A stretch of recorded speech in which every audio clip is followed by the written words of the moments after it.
Hoje é um culto de primícias. Toda honra, toda glória e todo louvor seja dado ao Deus Criador dos céus, da terra, de todo o universo, de tudo que existe, das coisas visíveis e invisíveis.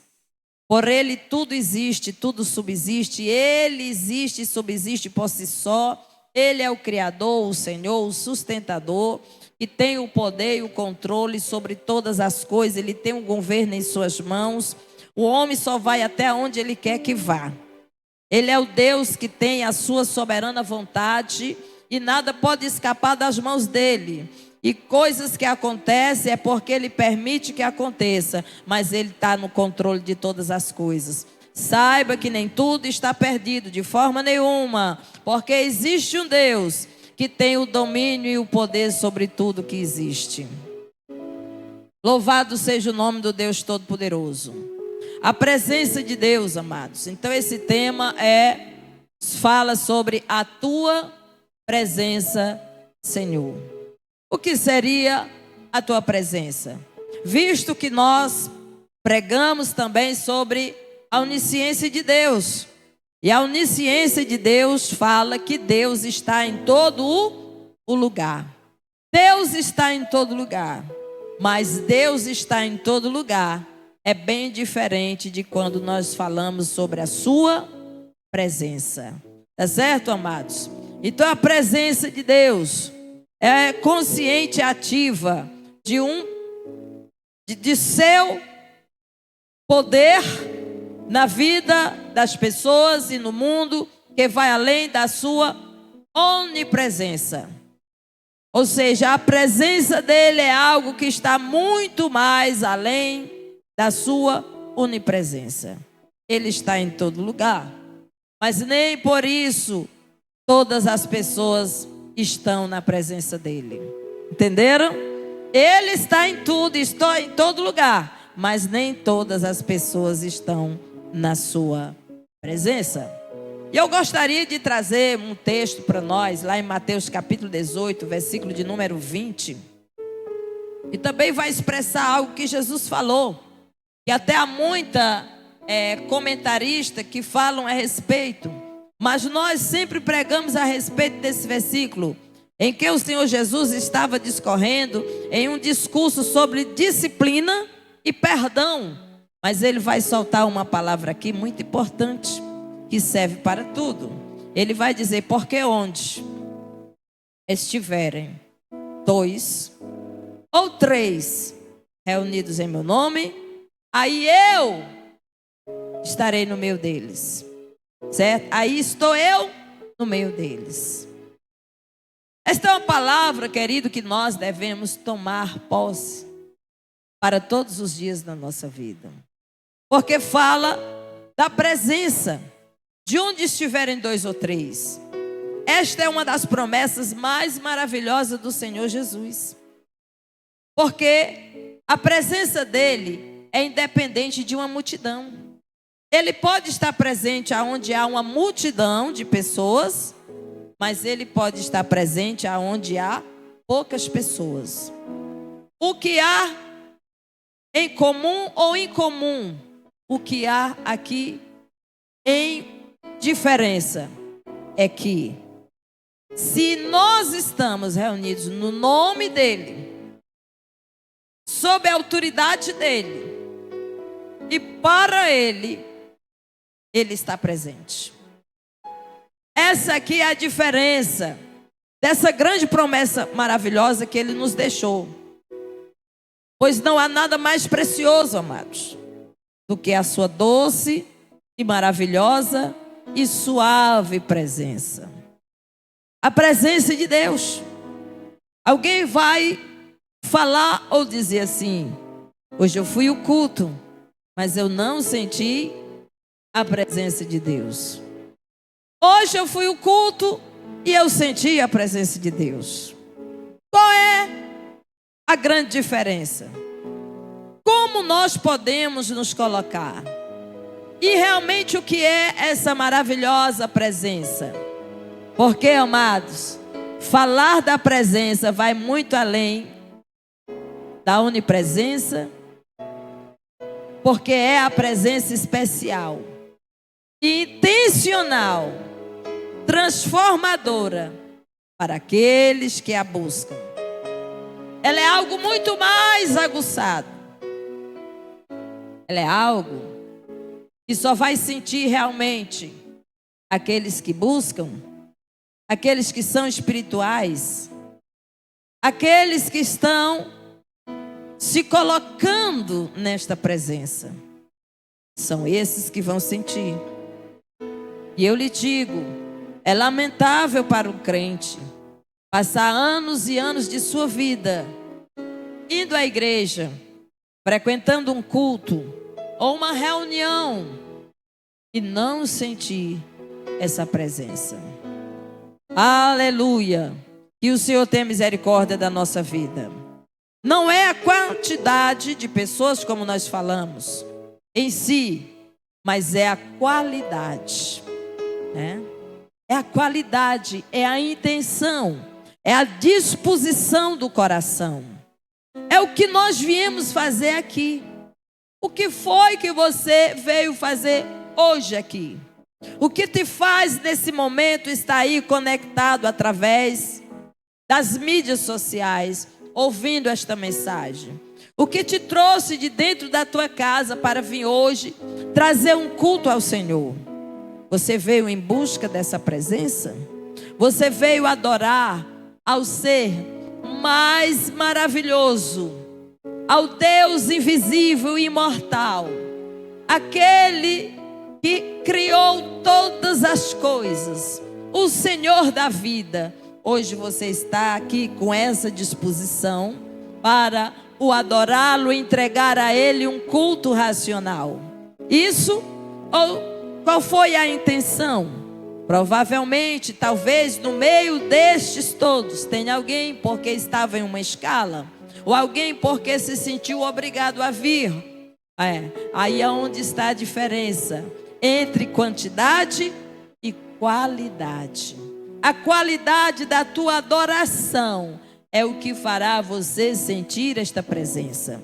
É o que fará você realmente entender o que é a presença de Deus. É você experimentar de algo tão extraordinário e maravilhoso.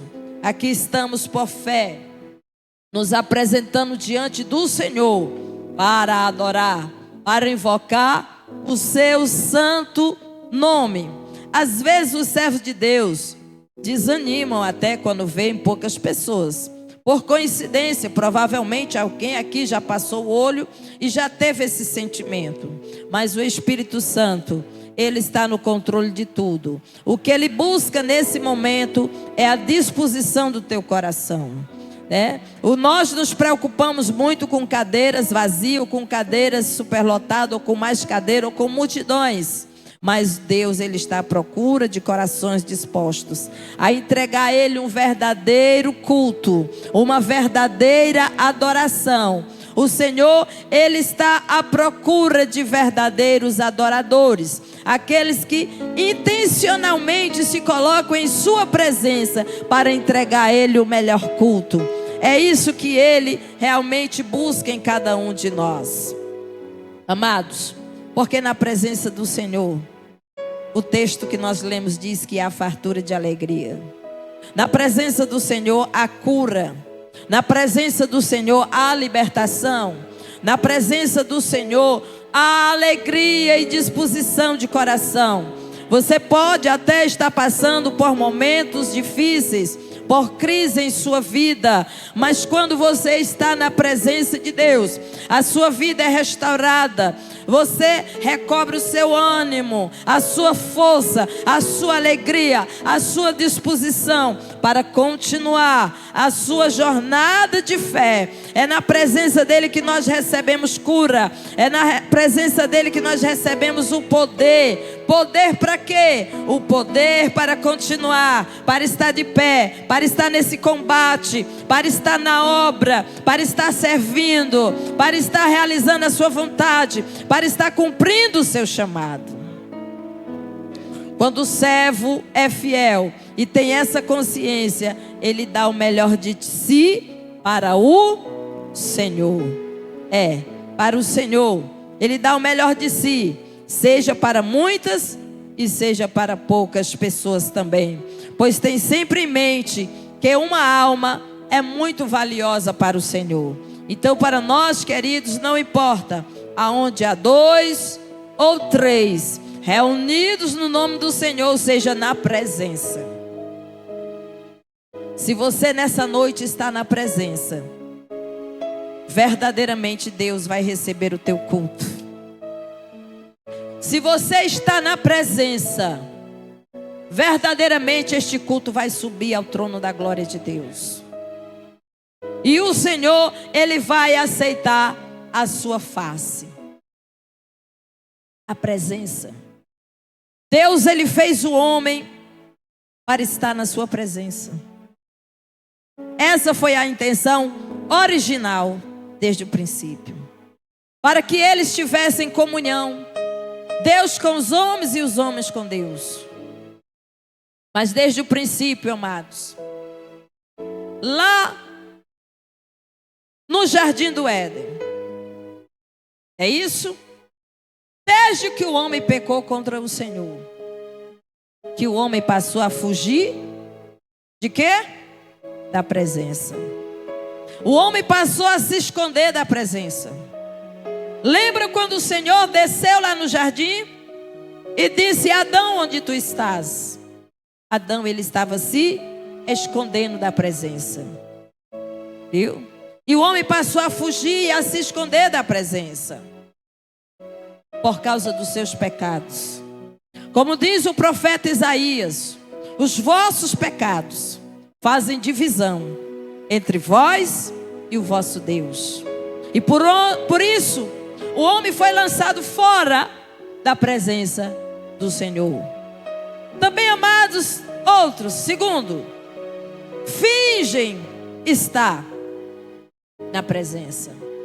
É o que Isaías capítulo 29, versículo de número 13 vai dizer: o meu povo me louva com os lábios, mas o coração está longe de mim.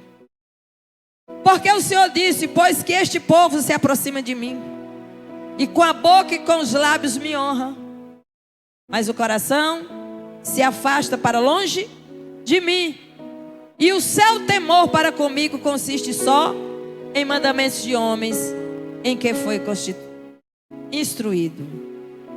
Ou seja, a religiosidade. Eu sou religioso, eu sou um crente. Domingo eu vou à igreja. Domingo eu vou ao culto. Porque nós já viemos de uma tradição. Muitos de nós viemos de uma tradição, né, irmãos? Do domingo.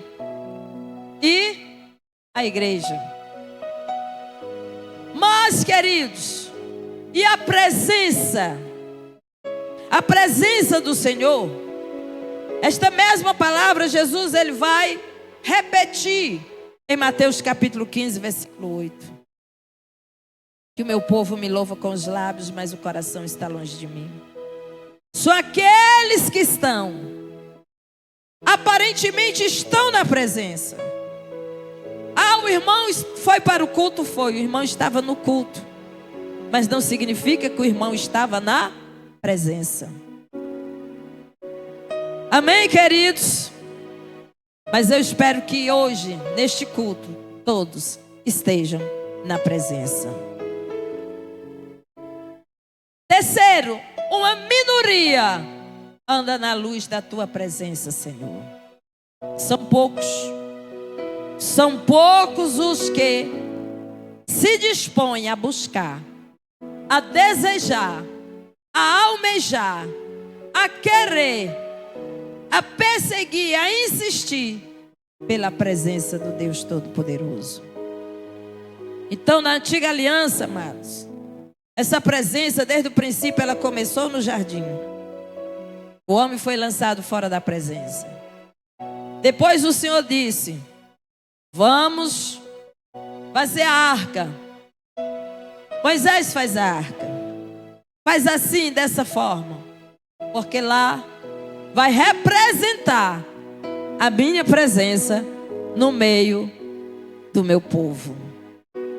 Também foi feito que o tabernáculo e o templo, isso no Antigo Testamento, aonde também representava a presença de Deus.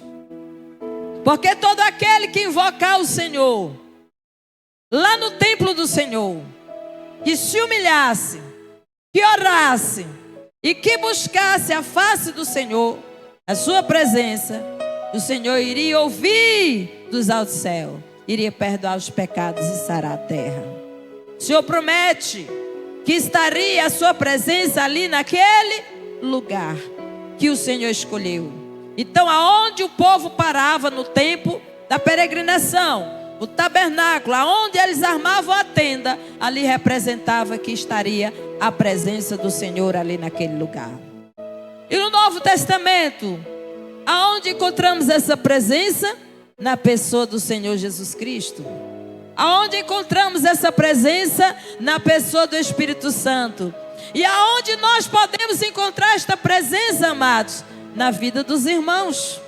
É quando nós conversamos com um irmão e nós percebemos e sentimos que aquele crente, ele é cheio da presença de Deus. Você já conheceu um crente cheio da presença de Deus? Você já conversou com um crente que tem a presença de Deus? Que carrega em si a presença de Deus? É algo gostoso conversar com esta pessoa. Conhecer uma pessoa assim, viu? Porque ela tem a gloriosa presença de Deus em sua vida. Amados, lá em Êxodo capítulo 19, agora nós vamos lá para o Velho Testamento, Êxodo capítulo 19, lá no Monte Sinai. Êxodo capítulo 19, lá no Monte Sinai. Eu estava discorrendo e lendo e estudando e vendo aqui sobre esta palavra, lá no Monte Sinai. É o terceiro mês da saída dos filhos de Israel da terra do Egito. No mesmo tempo, nesse mesmo dia, eles chegaram ao deserto do Sinai.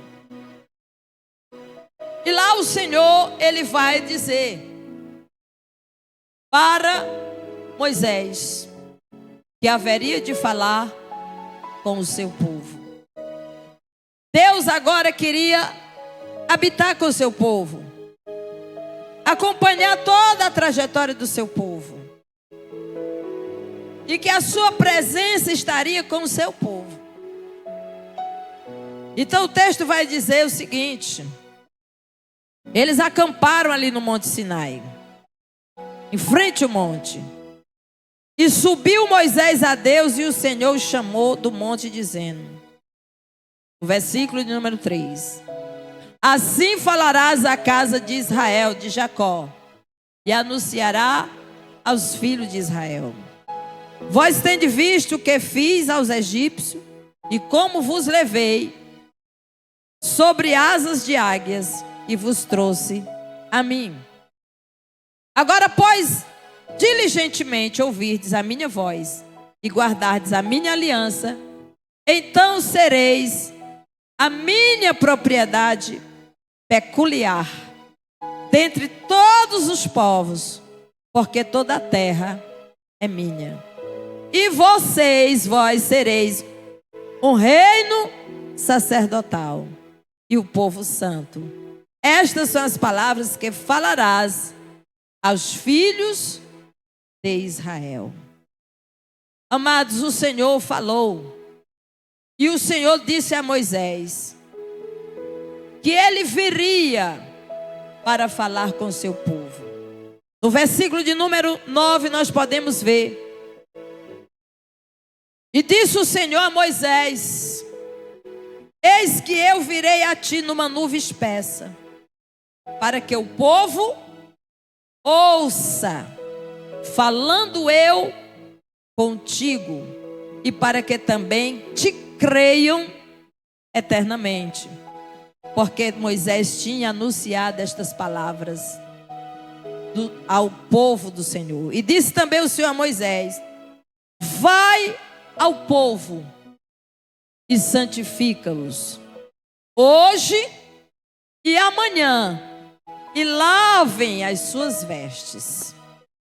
O versículo 11: estejam prontos para o terceiro dia, porque no terceiro dia descerá diante dos olhos de todo o povo sobre o monte Sinai.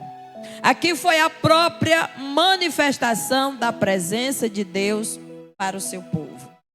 E essa presença, amados, foi algo tão marcante, tão forte, que o Senhor disse: olha, coloquem limites, para que o povo não se chegue muito próximo ao monte. Porque se as pessoas se chegassem muito próximo ao monte, elas poderiam morrer por causa da presença.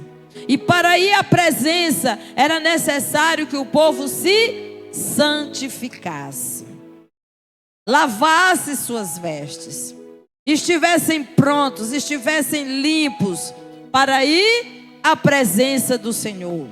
Ele vai dizer no versículo 12, para marcar limites: guardai-vos, não subais ao monte, nem toqueis no termo. Todo aquele que tocar ao monte certamente morrerá. Porque a presença era algo poderoso, era algo maravilhoso, e ninguém poderia tocar ali. Então Moisés, ele desceu, falou para o povo, reuniu o povo, falou com o povo, instruiu ao povo, amados. E no versículo 16 vai dizer que no terceiro dia, ao amanhecer, sabe o que foi que aconteceu? Houve trovões e relâmpagos sobre o monte. Olha aí, poder. E uma espessa nuvem. Se você ler Bíblia, você sempre vai ver esta nuvem acompanhando em todos os episódios da manifestação da presença de Deus. E houve o quê? Trovões. O povo ficou com medo. Houve relâmpagos sobre o monte e uma espessa nuvem. E um sonido de buzina muito forte. O povo ouviu, irmãos, de maneira que estremeceu todo o povo que estava no arraial. O povo estremeceu, amados. Moisés levou o povo fora do arraial ao encontro de Deus e puseram-se em pé no monte. Só que estava acontecendo o que, amado? O monte Sinai estava fumegando. Era fogo. Ele fumegava. Era algo extraordinário e sobrenatural o que estava acontecendo ali naquele lugar. Sabe por que que isto aconteceu? Porque o Senhor descera sobre ele em fogo. Ele é um fogo consumidor. E ele também é um fogo que não consome lá na sarça ardente. O Senhor, então, ele desceu como em fogo. E a sua fumaça subiu como fumaça de uma fornalha. E todo o monte tremia grandemente. Sonido de trombeta ia crescendo cada vez mais. Moisés falava e Deus lhe respondia em alta voz. Está vendo? Foi algo extraordinário. E nós vamos ver depois lá em Ezequiel que ele diz: se eu falar ao homem, certamente o homem morrerá. Vocês viram aqui, amados, isso aqui é extraordinário. Agora me diga se o povo quis mais falar com Deus. Não quiseram mais. Porque eles tiveram medo. Eles tiveram medo. E eles disseram para Moisés: não, Moisés, nós não queremos mais que o Senhor fale conosco. Nós preferimos que tu fale com o Senhor fale contigo e tu venha e passe para nós o que o Senhor falou. Porque nós não queremos mais. Descendo o Senhor sobre o monte Sinai, sobre o cume do monte, chamou o Senhor a Moisés do cume do monte, e Moisés subiu. E disse o Senhor a Moisés: desce e adverte o povo para que não ultrapasse ou repasse o termo para ver o Senhor, para que muitos dele não pereçam, ou seja, não morram. E os sacerdotes também. Então disse Moisés ao Senhor: o povo não poderá subir ao monte, porque tu nos tens advertido, dizendo: marca termos. Disse o Senhor: vai e desce. Depois tu subirás, e Arão contigo, e os sacerdotes vão ficar lá com o povo, porque eles não poderão subir. Somente Moisés e somente Arão pôde subir e entrar na presença e falar com Deus. E todo o povo temeu, amados. No versículo 20, o povo temeu e não quis mais que esse momento acontecesse, porque foi algo sobrenatural, extraordinário, e o risco de muita gente não estar com a vida santificada, tocar naquele monte e perecer, como diz a palavra do Senhor. Então Deus aqui, ele queria o que? Manifestar. O monte ficou coberto pela nuvem e pela presença de Deus. Mas o povo disse: não, que o Senhor fale conosco, para que não morramos. Está lá no capítulo 20 de Êxodo e o versículo de número 19. Deus não quer que tenhamos medo dele. Amém, queridos? Deus não quer que o seu povo tenha medo dele. Mas nós precisamos entender que nós precisamos temê-lo, obedecê-lo, honrá-lo e amá-lo acima de todas as coisas. Nós precisamos, como o povo dele, almejar pela sua presença. Enquanto os muito, queridos, almejam apenas o poder de Deus. Eu fui criada numa geração de pessoas que buscavam poder. Ia para o monte, orava, jejuava porque buscava poder. Mas não é isso que nós devemos buscar. Nós devemos almejar, acima de tudo, pela presença do Deus que tem todo o poder. Porque poder na vida do crente sem a presença é um desastre. É um desastre. Muitos estão por aí brincando com poder, mas não têm presença. Não estão na presença. Então, o poder muitos buscam porque o poder ele beneficia. Muitos buscam o poder para resolver suas causas, os seus problemas, para uma cura, para uma libertação, para algo que precisa ser solucionado. Então ele traz grandes benefícios. Mas a presença de Deus nos conforta. A presença de Deus nos confronta. A presença de Deus nos liberta. A presença de Deus nos transforma. E a presença de Deus, ela nos alinha a sermos mais como Ele é. Se nós queremos, amados, ser mais como nosso Deus é, nós precisamos anelar, desejar, querer a sua gloriosa presença. É o que Ele falou para o seu servo amigo Abraão: anda na minha presença e ser perfeito. Ele quis dizer o seguinte: Abraão, quanto mais tu buscar a minha presença, mais tu vai se aperfeiçoar. Quanto mais tu andar na minha presença, mais tu vai ser parecido comigo. Quanto mais tu estiver na minha presença, tu vai ser aperfeiçoado. Tu vai ser trabalhado para que tu possa desenvolver o projeto que eu tenho na tua vida. O Senhor, Ele continuou em Êxodo capítulo 33. É a presença dEle, amados, que revela o que nós somos. Porque que muitos cristãos não conseguem enxergar nenhum defeito em si, porque não andam na presença. Quem não anda na presença só vê defeito nos outros. Quem não anda na presença, querido, vem o culto para ver os defeitos, para ver aonde que o músico errou, aonde que o grupo não cantou direito, aonde que o pregador falhou, aonde que houve isso. Ele anota todos. Eu conheci um crente que ele anotava quantas vezes o pastor repetia a mesma palavra durante a sua exposição de mensagem. Isso significa que não está na presença. Não estava na presença. Porque a presença, ela nos aperfeiçoa. A presença, ela revela o que verdadeiramente nós somos. Nós só vamos nos enxergar, nós só vamos reconhecer as nossas mazelas, os males que estão em nós, quando nós começarmos a caminhar, a nos aproximar da presença do Deus Todo-Poderoso.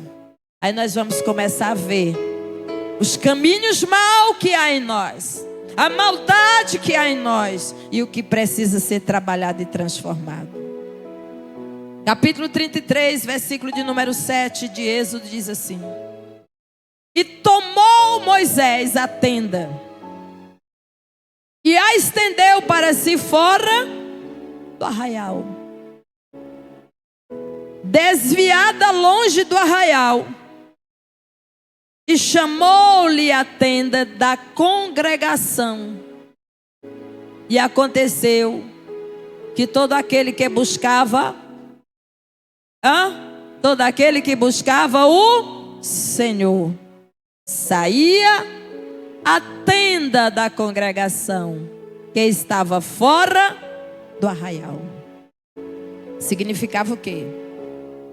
Que aonde eles acampavam, aqueles milhares e milhares de pessoas, Moisés falou o seguinte, depois desse episódio, Moisés viu que o povo não gostava da presença. O povo não queria a presença. O povo tinha medo da presença. O povo se sentia inseguro na presença.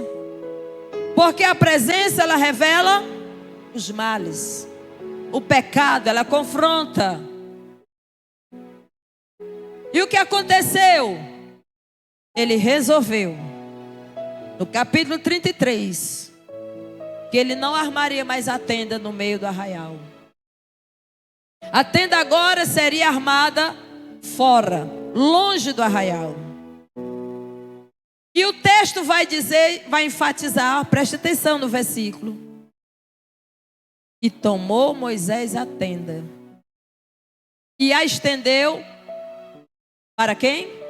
Para si. Quem era que amava a presença de Deus ali? Quem era que amava e não tinha medo da presença? Moisés. Moisés se sentia seguro na presença. Moisés não temia quando o Senhor dizia: sobe, Moisés, e vem à minha presença. Ele não temia. Algum texto vai dizer que ele entrava no meio da presença, no meio da escuridão, e ele ia e não temia. A presença, ele armou para si, porque ele disse: se outros não querem, eu quero. Eu quero estar na presença. Eu preciso da presença. Eu necessito da tua presença, Senhor. E o texto diz: e a estendeu para si fora do arraial. Porque infelizmente, irmãos, tem crente que a tenda da congregação pode ser armada na casa dele, ele ainda falta o culto. Ele ainda não vai para a presença. Ele não anela pela presença. Mas ele armou para si fora do arraial, desviada longe, bem longe do arraial. E ali foi chamado tenda da congregação. Era onde o povo se congregava. Era onde todo aquele que tinha necessidade pela presença, pela busca, se dirigia até a tenda para buscar a face do Senhor, para buscar a presença do Senhor. E o texto vai dizer, amados, que Deus estava ali manifestando a sua presença naquela tenda. Os versículos 12 em diante diz assim. O versículo 11 diz assim: e falava o Senhor a Moisés como? Face a face. Você já imaginou uma coisa dessa? E falava o Senhor a Moisés face a face, como qualquer fala com o seu amigo. Depois tornava ao arraial. Mas o moço Josué, filho de Num, seu servidor, nunca se apartava do meio da tenda. E Moisés disse ao Senhor: eis que tu me dizes fazer subir este povo, porém não me fazes saber a quem has de enviar comigo. E tu disseste: conheço-te por teu nome, também achaste graça aos meus olhos. Agora, pois, tenha achado graça aos teus olhos, rogo-te que não me faças saber o teu caminho, e conhecer-te-ei, para que ache graça aos teus olhos. E considera que esta nação é o teu povo. Isso aqui depois de um diálogo. Aqui depois que o Senhor, ele se irritou com o seu povo. E ele disse para Moisés: olha, Moisés, a minha presença não irá mais com este povo, porque é um povo de dura cerviz. É um povo, amados, endurecido de coração, e que não ama a minha presença. A minha presença não irá mais com esse povo, mas eu vou mandar um anjo. Eu vou mandar um anjo. Deus não queria ir mais com o povo. Por quê, amados? Porque o Senhor, ele disse: se eu andar com este povo, certamente eu irei consumi-los. Porque já imaginou? O povo pecava o tempo todo. O povo era desobediente. O povo não anelava, não almejava, não respeitava a presença de Deus. E no momento de ira, Deus poderia consumir milhares deles. E por essa razão Deus disse: eu não irei mais com o povo. Tu vai, Moisés, com este povo, e eu vou mandar um anjo que vá com o povo. Mas Moisés, ele vai falar com o Senhor. Moisés vai falar com o Senhor e vai pedir ao Senhor que o Senhor vá com eles, que o Senhor esteja com eles. E ele vai dizer: olha, Senhor, se tu não for conosco, não nos faça subir daqui, não nos faça ir. Mas no versículo de número 15, amém, no versículo 14, o Senhor vai dizer: disse, pois, irá a minha presença contigo, para te fazer descansar. O versículo 15 vai dizer: então lhe disse, Moisés falou: se a tua presença não for conosco, não nos faça subir daqui. Sabe por quê, amados? Porque se nós andarmos sem a presença, a nossa vida vai ser fadiga, canseira. Nós vamos estar susceptíveis aos ataques do inimigo. Nós necessitamos nessa jornada de volta para casa da presença. A presença do Senhor é o que nos sustenta, é o que nos alimenta, é o que nos faz estar de pé. É a presença do Senhor. Mas depois desse diálogo, depois de Moisés conversar, orar e pedir e dizer: Senhor, não nos faça conhecer o teu caminho. Porque, queridos, sem a presença dele, nós não temos como dar um passo na nossa vida. É um risco muito grande para nós caminharmos sem a direção da presença do Deus Todo-Poderoso. Aleluia! Amados, são poucos os que amam a presença do Senhor. São poucos que dependem da presença. Os que anelam e buscam a presença devem anelar e buscar todos os dias. Todos os dias devem anelar e buscar pela sua gloriosa presença de Deus. Então, amados, nós precisamos parar de reclamar.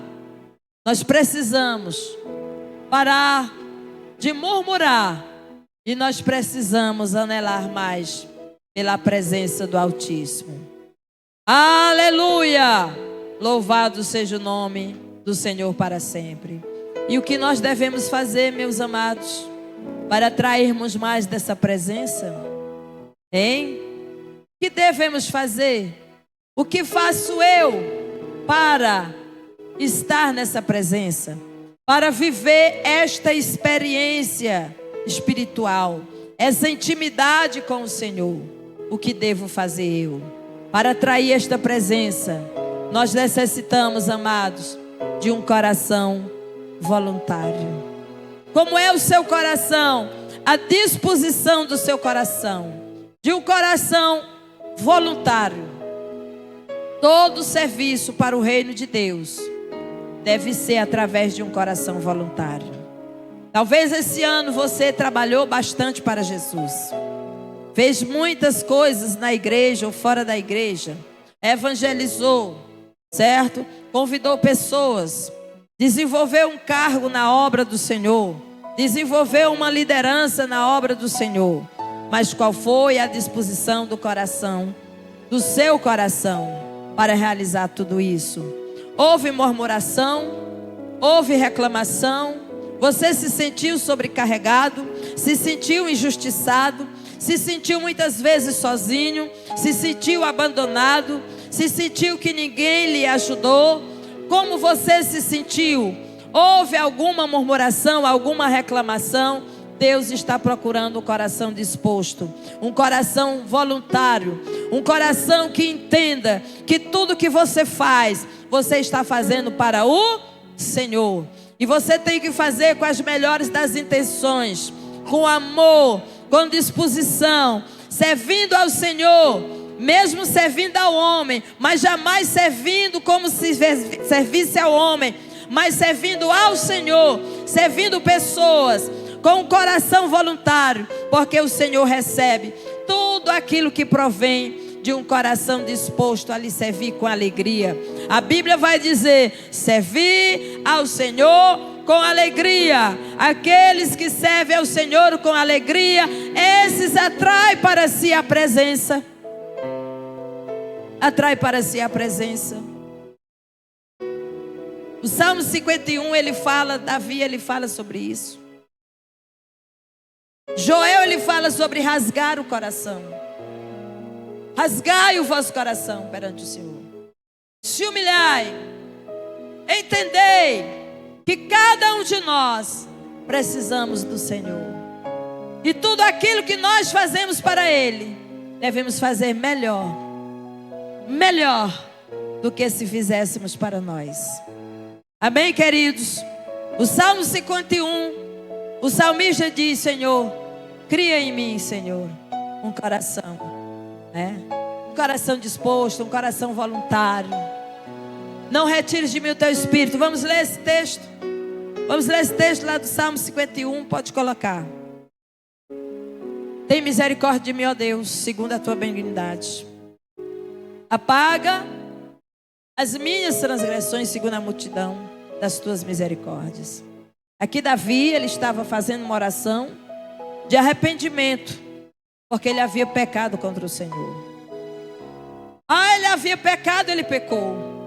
Mas uma coisa tinha em Davi. Uma coisa incomum havia neste homem, que atraía para ele a presença de Deus. Era um coração disposto. Era um coração humilde. Um coração voluntário. Um coração que compreendia que toda honra e glória deve ser dada ao Deus Todo-Poderoso. Lava-me completamente a minha iniquidade e purifica-me do teu pecado. Porque eu conheço as minhas transgressões e o meu pecado está sempre diante de mim. Contra ti somente pequei e fiz o que os teus olhos é mal. Para que seja justificado quando falares e puro quando julgares. Eis que em iniquidade fui formado, e em pecado me concebeu a minha mãe. E eis que amas a verdade no íntimo, e no oculto me fazes conhecer a sabedoria. Purifica-me com esopo, e ficarei puro. Lava-me e ficarei mais alvo do que a neve. Faz-me ouvir júbilo e alegria, para que goze os ossos que tu quebraste. Esconde a tua face dos meus pecados e apaga todas as minhas iniquidades. Cria em mim, ó Deus, cria em mim, ó Deus, um coração puro e renova em mim um espírito reto.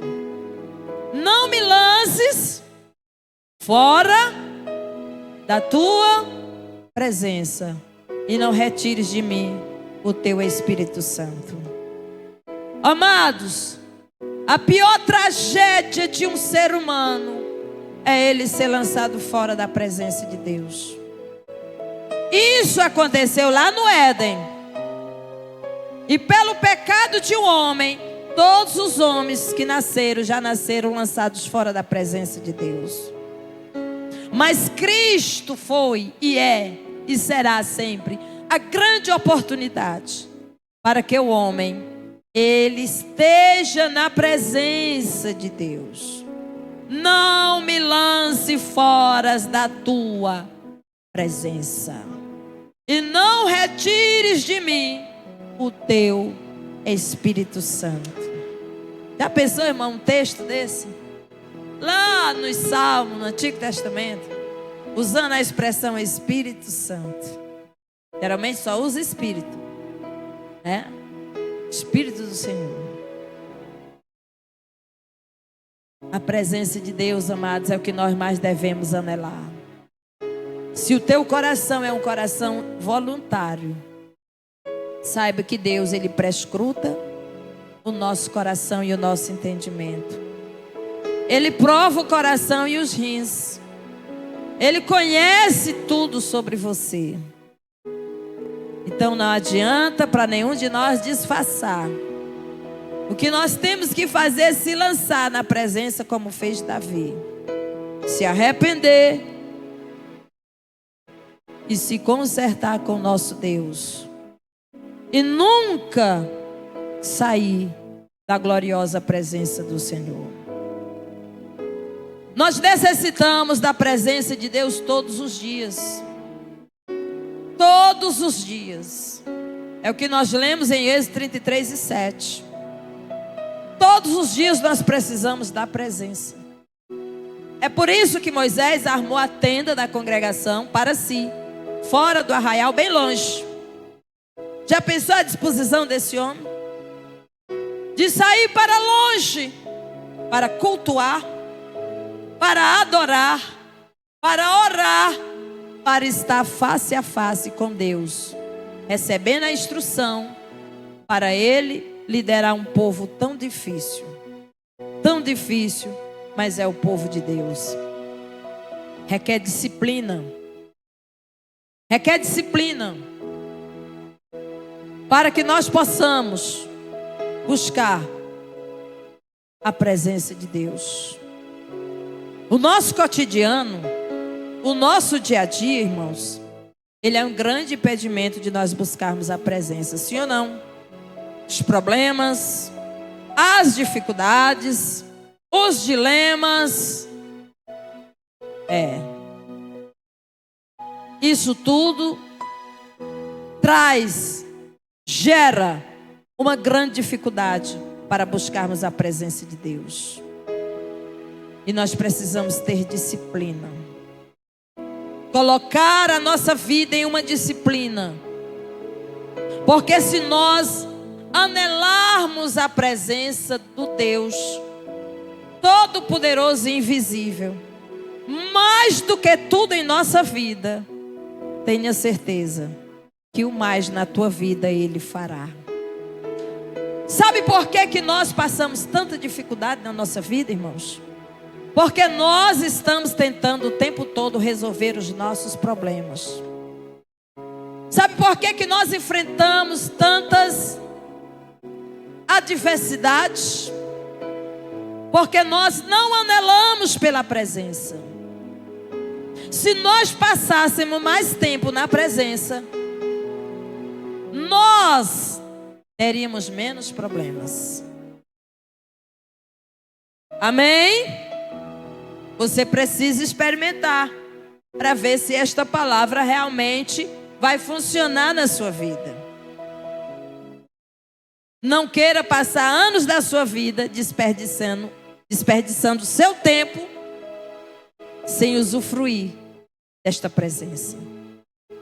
Esta presença nós precisamos dela todos os dias. Todos os dias. A disciplina, a oração, a leitura. Quem começou a leitura no começo do ano e está perseverando? Quem começou a leitura e abandonou? Quem começou no ano dizendo: Senhor, este ano eu vou orar mais, eu vou buscar mais a tua presença, mas as dificuldades da vida fizeram você perder o foco. É preciso disciplina.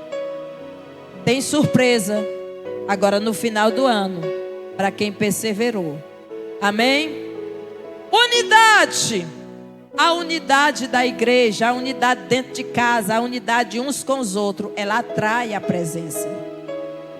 O que foi que Jesus disse? Aonde estiverem 2 ou 3 reunidos, tem que estar junto e unidos. Reunidos significa juntos e unido, porque nós podemos estar juntos e não estarmos em unidade. Sim ou não? Nós podemos estar juntos. Nós congregamos juntos. É isso?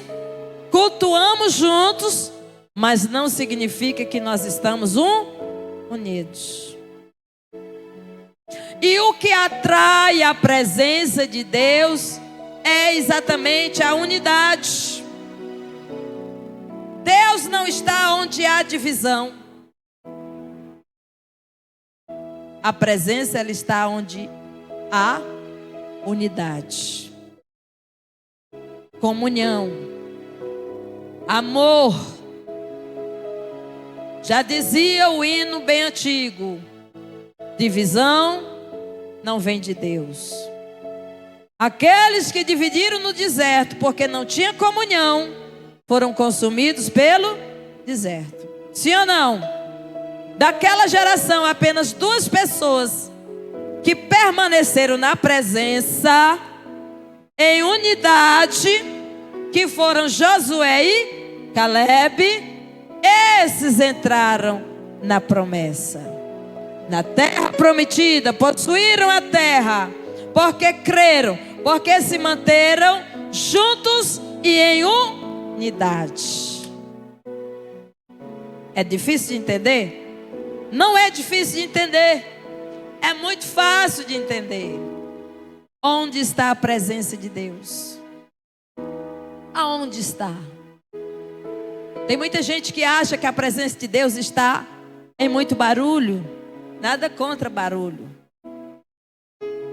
Muito conhecido no meio pentecostal, no reteté, no fogo. Mas isso não significa que seja presença. Isso pode ser apenas poder ou emoção. Amém? E tem muita gente que gosta do poder. Só gosta do poder, mas não ama a presença do Deus Todo-Poderoso. Nem todo barulho significa que é a presença de Deus. 1 Reis, capítulo 19, versículo 11 ao 13. A palavra de Deus vai nos dizer o seguinte. O Senhor vai dizer: Ele lhe disse: sai para fora e põe-te nesse monte perante a face do Senhor. E eis que passava o Senhor. Aqui, ó, o Senhor está passando. Esse episódio vocês conhecem. Foi quando Jezabel, ela ameaçou Elias, queria matá-lo, porque ele havia matado os profetas de Baal. Lá naquele episódio onde o fogo consumiu o altar. O homem que orava e caía fogo do céu. Mas agora ela disse: olha, eu vou te matar, eu vou te procurar e vou te matar. E ele temeu e ele fugiu e ele foi embora. E ele ficou temeroso, ele ficou depressivo. E aí ele foi para a caverna. E ele se escondeu para não morrer. Mas o Senhor sabia aonde Elias estava. O Senhor sabia aonde Elias estava. Porque, amados, quando nós pensamos em desistir, em nos esconder, é porque nós estamos nos afastando da presença e do propósito. Cadê o homem de fogo? Agora estava escondido em uma caverna. E o Senhor vai dizer para ele. O Senhor vai falar com ele. Eis que passava o Senhor. Agora vamos ver aqui. Que quando o Senhor passava, junto a ele passava também outros poderes e efeitos sobrenaturais.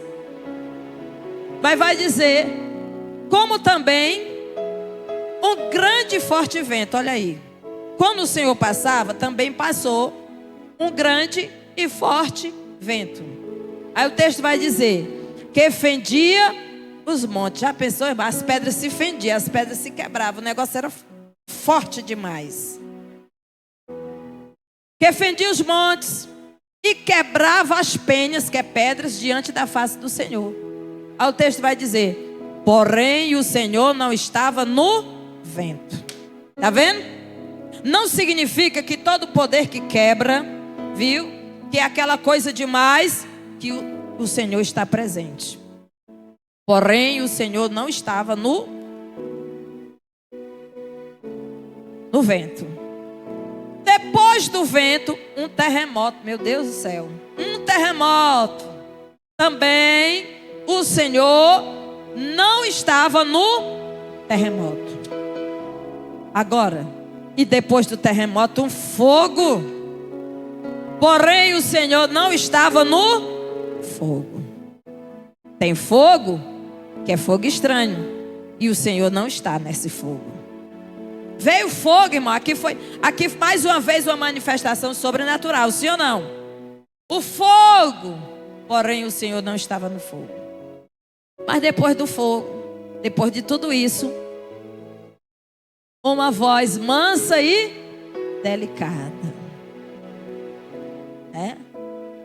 Tem gente que gosta daqueles pregadores de oratória e que ele faz aquele mover. Ele faz aquele mover. Quer dizer que é o Espírito Santo? Não. Por quê? Porque ele manipula. Manipulação. Eu não prego por manipulação. Se o Espírito de Deus não tocar e trabalhar no coração de vocês, eu mesmo que não vou manipular nada. A obra é dele. A voz mansa e delicada. Qual foi o próximo versículo? Até o 13. E sucedeu que ouvindo a voz, Elias envolveu o rosto na sua capa, saiu para fora e se pôs à entrada da caverna. E eis que veio a ele uma voz que lhe dizia: que fazes aqui, Elias? Agora é o Senhor. Agora é o Senhor falando. Agora é a presença do Senhor. E o Senhor vai falar com Elias. É somente na presença dele que nós temos força para continuar. O versículo 15 do mesmo capítulo vai dizer o seguinte: o Senhor lhe disse, olha o que é que o Senhor vai dizer para Elias: vai, volta pelo teu caminho para o deserto de Damasco, vem e unge Azael rei sobre a Síria. E aí vai em seguinte, ele vai ungir Eliseu e ele vai fazer. E o Senhor vai dizer: olha, ainda tem muita coisa para você fazer. Ainda não chegou o fim. Sai dessa caverna, volta, vai fazer isso, vai realizar aquilo. Ainda tem obra para você realizar. Você não está só. O tempo todo ele dizia: Senhor, eu fui zeloso e eu estou só. Mas o Senhor vai dizer: eis que eu reservei 7.000 entre eles, entre o povo, que não se curvaram diante de Baal. Você não está só. Você que pensa que está só, você que pensa que foi abandonado, que está sozinho, você não está só.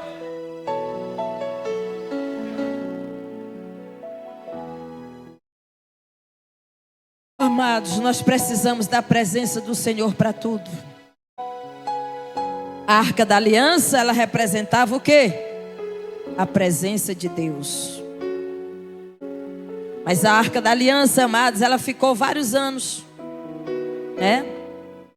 Na casa de quem? De Abinadab, não foi? Depois daquele episódio, quem lembra dos filhos de Eli? Eli, que era um pai compassivo, que aceitava os pecados e o erro dos filhos e não dizia nada. E os filhos profanando o templo do Senhor. Só que, amados, a arca, ela representava a presença. Não significava que era a presença e que ela realizava milagre. Mas chegou um tempo no meio do povo de Israel que a arca, ela passou a ser um amuleto. Todo mundo achava que se fosse para a guerra ganhava, tinha vitória por causa da arca. E não é por causa da arca, é por causa do Senhor da arca. É Ele que nos garante vitória. O que aconteceu? Que os filhos de Eli profanaram o templo do Senhor, pecaram contra o Senhor e chegou a guerra. A grande guerra. É isso? Eram os filisteus, não é isso? E aí foram para a guerra. Israel perdeu a guerra. Perdeu a guerra. Aí eles tiveram uma ideia.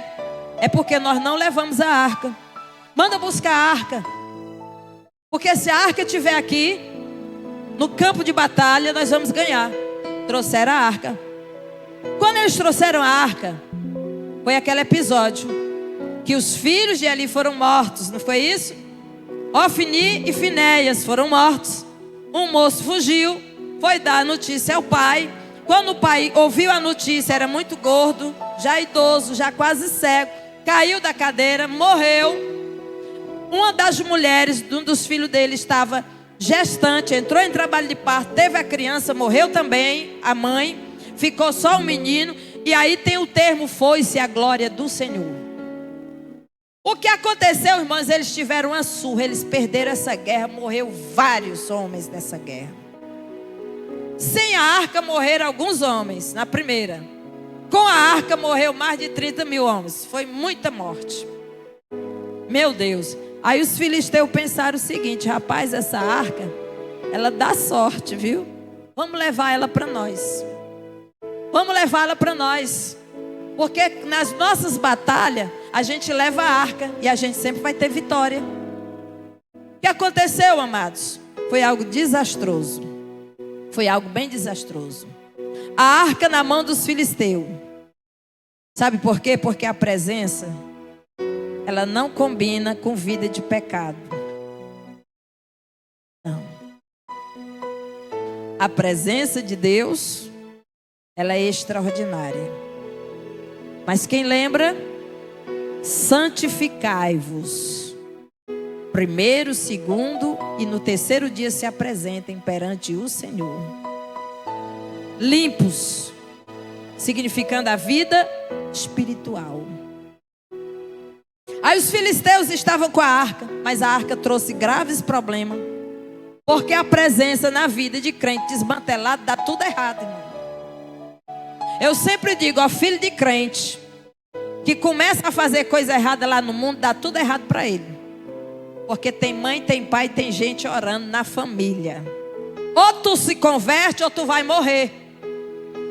Ou tu se converte ou tu morre. Porque tem gente orando por você. Porque tem presença. E aonde tem presença, amada, a gente tem que ter vida. Vida no altar. Trouxeram eles grandes problemas. E logo eles devolveram a arca aos israelitas. Os filisteus, amado, eles tinham os deuses dele. Um desses deuses chamava-se Dagon. Roubaram a arca, tomaram a arca e levaram lá para o templo de Dagon.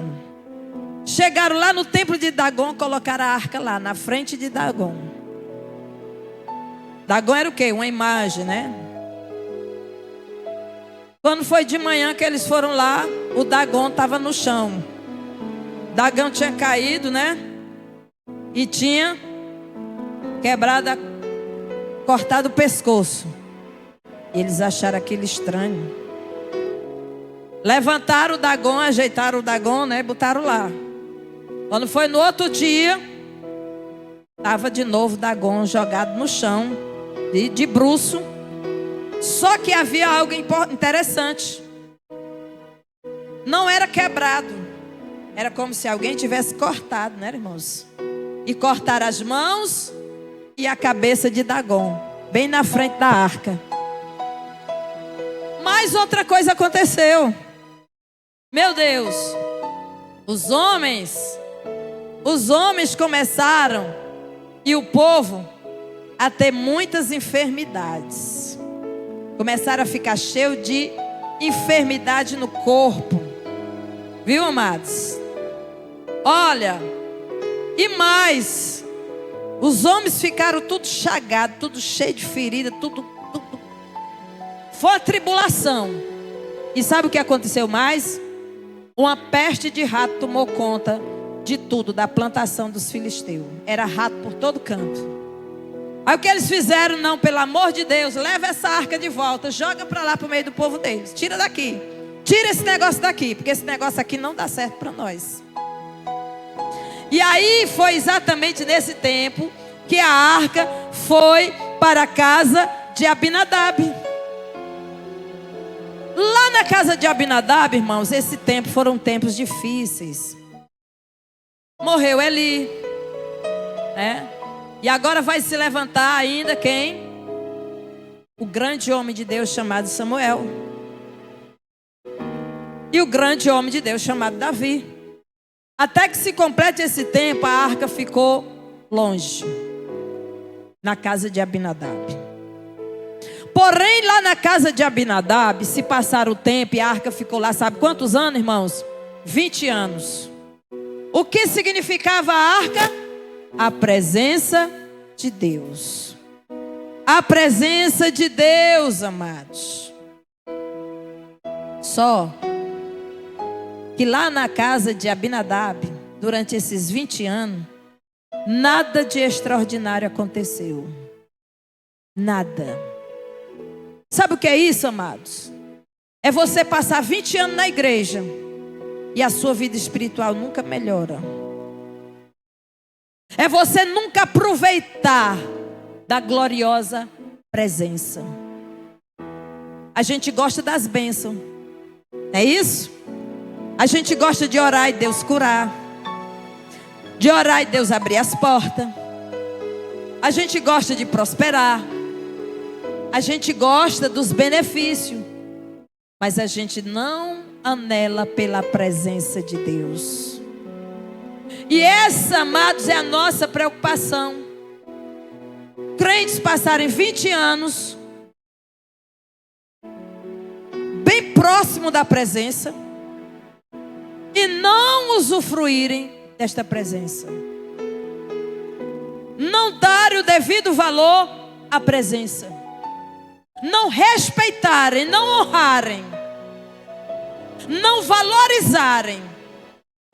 Abinadab estava com algo tão precioso dentro da sua casa, mas ele não soube valorizar.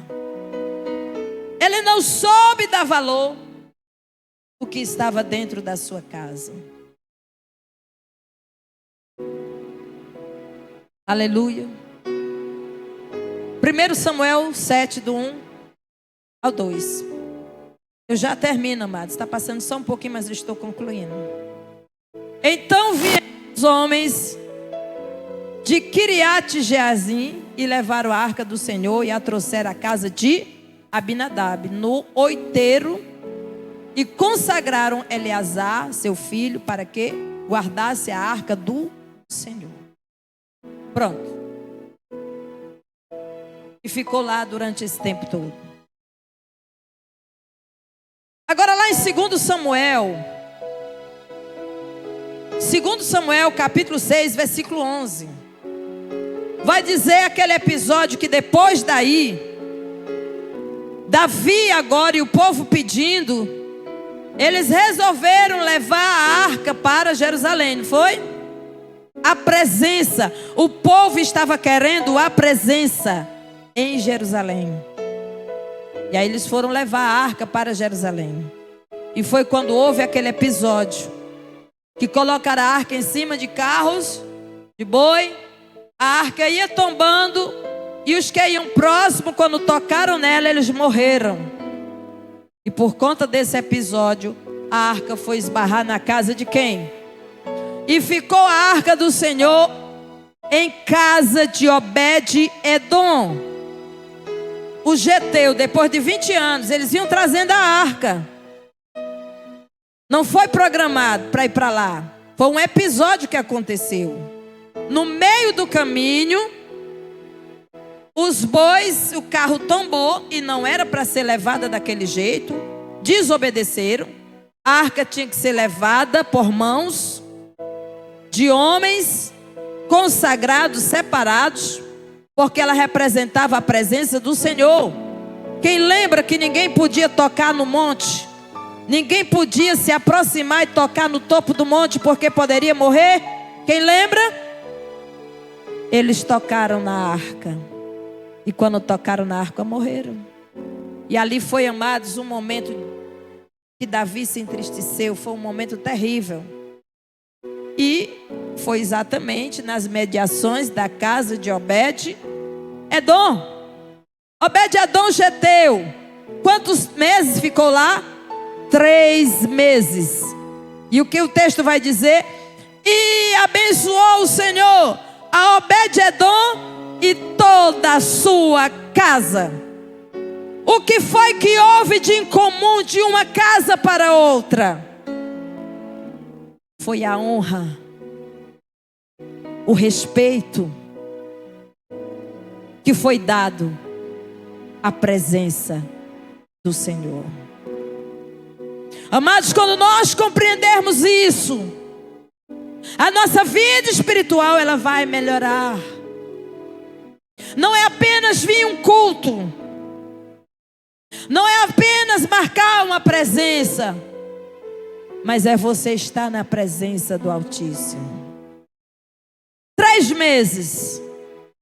Em comum nas duas casas foi a presença da arca, mas a diferença foi o respeito e a honra dada à arca. Provavelmente os 2 personagens eram levitas.